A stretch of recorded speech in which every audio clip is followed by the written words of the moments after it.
It's no secret that Temu is making big waves in the US e-commerce landscape. If you watched the Super Bowl, you probably saw at least 5 different Temu ads. The shop like a billionaire, big marketing tag that they used.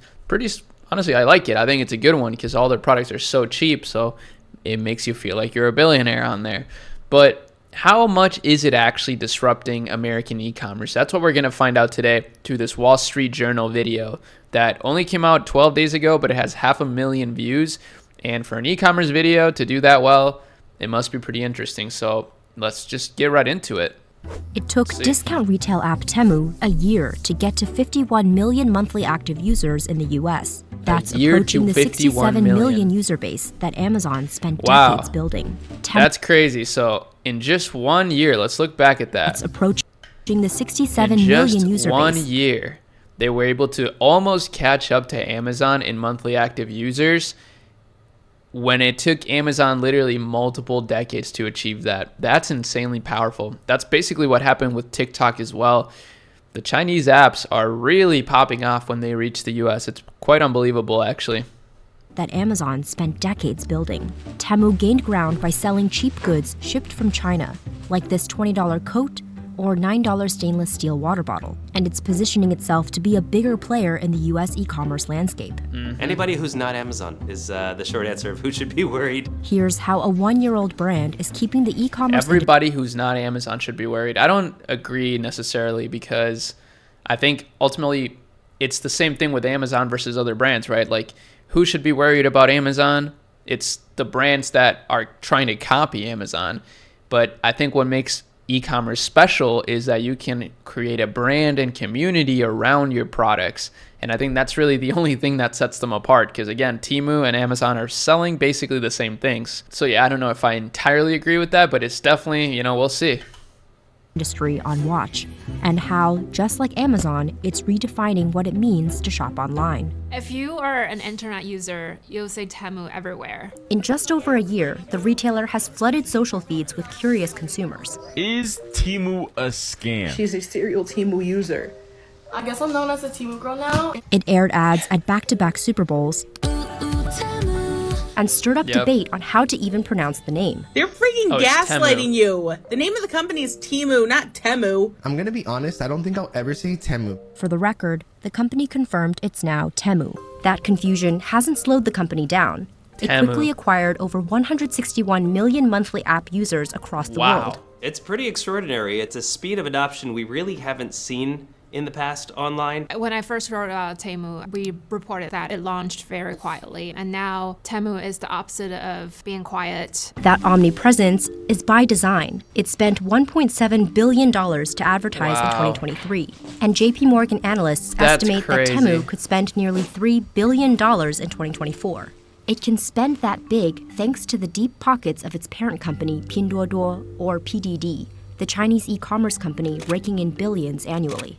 PDD Holdings emerged out of nowhere when China's e-commerce industry was already dominated by 2 companies, Alibaba and JD.com. So Temu's strategy of selling extremely cheap goods from China to build market share isn't entirely new. They're just hoping to replicate its strategies that worked very well in China. They don't gotta reinvent the wheel. If it worked in China, it's probably gonna work in the US. I mean, it makes sense, right? Like, people like to spend less money on goods if they can. They like a great deal. And that's what they're tapping into, With inflation, it feels like every single thing out there in the US is getting more and more expensive. So it's a breath of fresh air to get a decent quality product for a really fair price, right? I think a lot of people are looking for that. Not everybody's looking for the premium option every single time. And I think too many businesses in the US now are trying to be the premium option to fight inflation.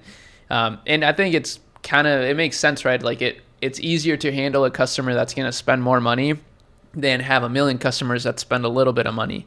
But that's why the growth here has been so explosive, because up until now, only Amazon was Amazon was really the only place where you could go get a really great deal.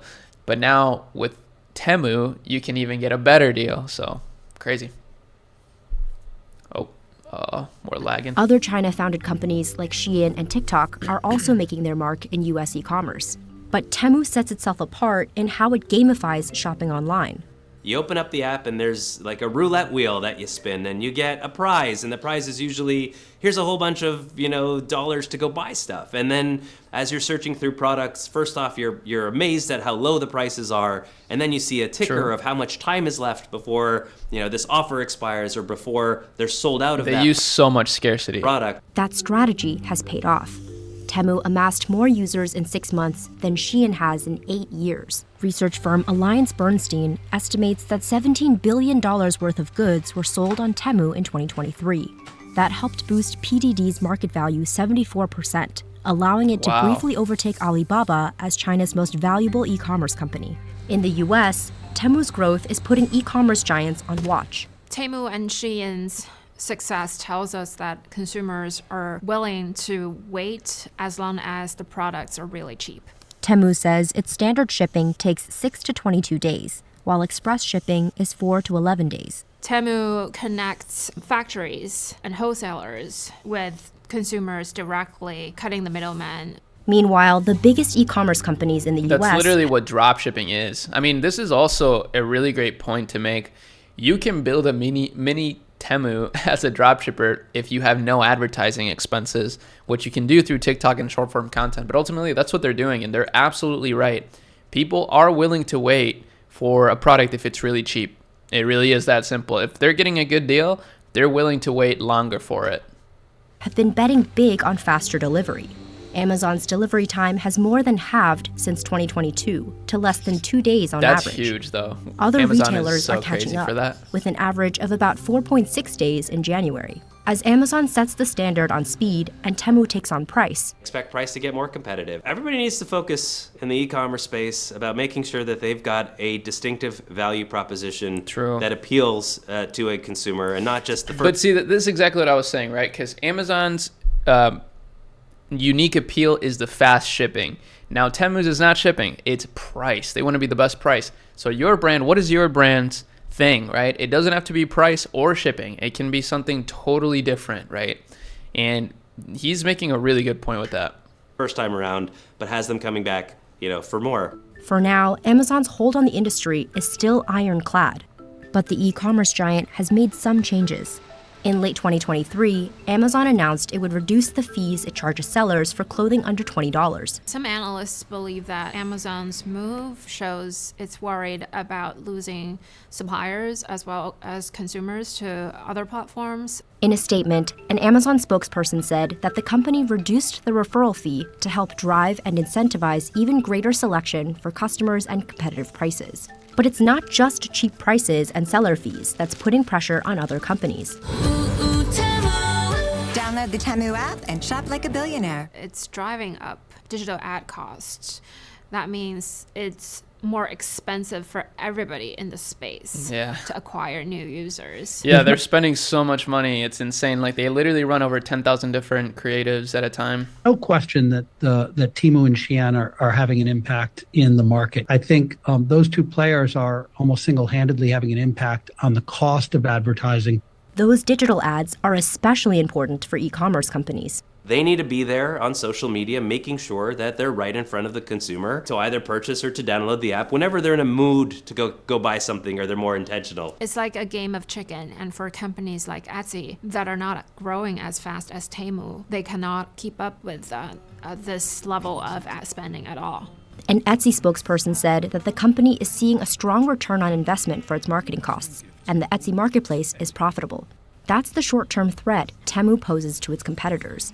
But in the long term, what it's done is that it's actually changed or is changing the economics of what it means to run an e-commerce business. The existing incumbents in the global e-commerce landscape aren't just going to lie down and say, well, I guess we've lost the sale. They're going to have to make some hard decisions on whether they're okay to maintain that with lower sales volume or whether they want to be more aggressive in acquiring consumers and retaining those consumers. But some analysts say Temu's stratospheric growth isn't sustainable. A Morgan Stanley report noted that the company's momentum is cresting. So what we really now need to see is, can they drive that repeat purchasing behavior? And that's still very much an open-ended question. I think yes. I think that's kind of a cope. I think people, I see it in the people around me even. Like, I know people that shop at Temu and they love it because even if the products take long to get there and maybe some of them are hit or miss, like, as long as you get a few products that are great and are really affordable, you're gonna shop again because their catalog is basically infinite. So they will get repeat customers. I know that they are burning a ton of cash right now, and it doesn't seem sustainable. But like they said, they have deep pockets. Like their parent company is raking in billions of dollars, so they can definitely reinvest that. Still, Temu has cash to burn. It's willing to lose money to exchange for market share to acquire users. Analysts estimate the company lost about $7 per order in 2023. In a statement, Temu said that its business model boosts efficiency, and that the idea that Temu sells at a loss to gain market share is simply not true. But with explosive growth comes more eyes on the company and more controversy. That junk was trash. The sizing is off. It literally looked like the pattern that I asked for was printed on it. I think only one thing actually looked like what I ordered. Everything else was trash. Consumers have been concerned about the product safety and quality. I think selling really cheap products is the first step for Temu to acquire users. Temu said in a statement that it works closely with our independent sellers to ensure that their products meet the required standards. And the US government is already watching the fledgling company thanks to its Chinese ties. A 2023 report from a congressional commission called out Temu for concerns around data risks, exploiting trade loopholes, and use of forced labor. The company says that in regards to the trade loopholes, it is open to and supportive of any... That's good that the government's looking into those things, because those are things that you don't really think about necessarily when you look at a big company that's crushing it. You don't really think about the potential labor laws they're breaking, the potential implications that they have on trade with the country. Maybe, like trade loopholes. I could totally see them doing some weird stuff just to acquire users. And it is a data risk as well. Those are all true. Policy adjustments made by legislators that align with consumer interests. It added that it considers privacy and security to be core functions of the platform, and that it's committed to ethical labor practices. But the company is still primed to keep growing. I think that's what Temu, Shein, TikTok are really going to bring to the marketplace. Is they're going to force everybody to level up their game, and we're going to see who's real and who was just a pretender.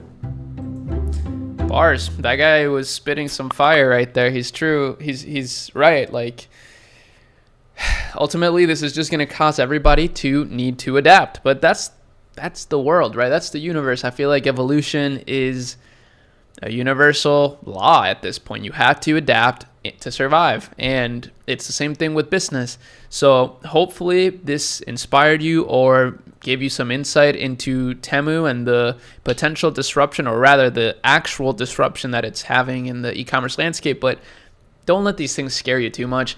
I'm seeing brands that, sell whatever products scale to $1 million a month. It's not affecting the e-commerce landscape as much as you think for like the little guys. It's just really about like the big competition.